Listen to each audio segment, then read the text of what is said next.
George Karl, 1 in a million when it comes to coaching.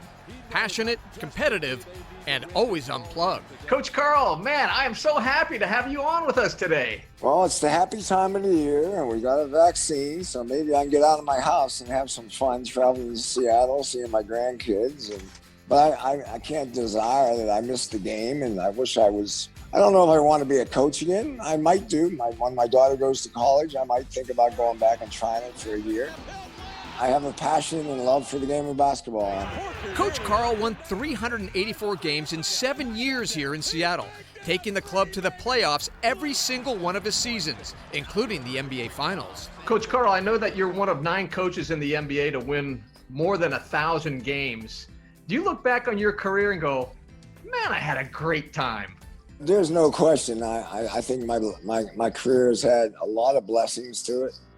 I think, early in my career, my ego and my mouth got in my way a little bit, but I think I grew up on the job and having kind of a wild and crazy team where I had to be more mature and more stable because I had players that were kind of wild and crazy.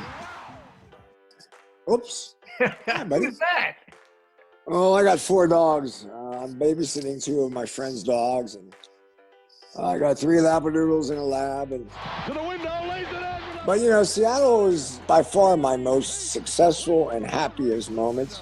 Today, Karl fills up his days with his pets and podcast, Truth and Basketball. And I think players were more joyful when they got into a feeling of playing the game together with a rhythm. You can hear from everybody, all the legends, me, Kemper, Sam Perkins, Lenny Wilkins, man, we got it all. Well, I would imagine back in the 90s, you had no idea what a podcast was when you were coaching, right?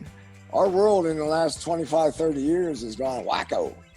And it's moving so fast. And, today's world is quite different than the 70s, the 90s, and even 2010. I mean, it's only going to get faster. It's not going to ever slow down. George isn't slowing down. At 69 years old, his podcast is a big hit. Just ask Jamie Munson, who owns Simply Seattle, a sports memorabilia store. It's the Sonics merchandise that's helping his company survive. George has been a great friend through this. It's been fun to partner with him on our Sonics Forever podcast, where we're interviewing just these legends of the game, Gary and Sean and Det and all the Sonics guys. And for his support to help our small company has been really huge. People don't realize that when I got to Seattle, someone told me that Seattle Supersonic gear was like 25 of 30 teams in the NBA.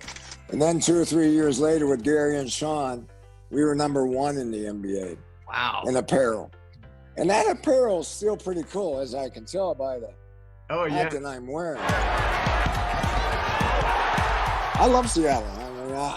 I'm desperate to get Seattle back a basketball team. Do you think that's going to happen? Because everybody is still talking about the Sonics in your heyday when you're here. Will Seattle get an NBA team again? That's a tough question for someone that's not in the loop.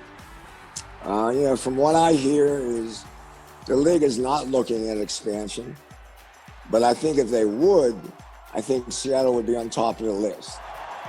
And I think most basketball fans know that Seattle deserves a team. All right, Coach K, thank you so much again. You are the man, and you're still beloved here in the Emerald City. Well, let's get a team back, Frank. Come live there or visit there at least a lot and enjoy the world again. All right, we're going to get a team, and you're going to come back and coach, right? Well, maybe I can coach a year, and then I'll give it to my son, see if he can handle that. That sounds great. Hey, thank you, George.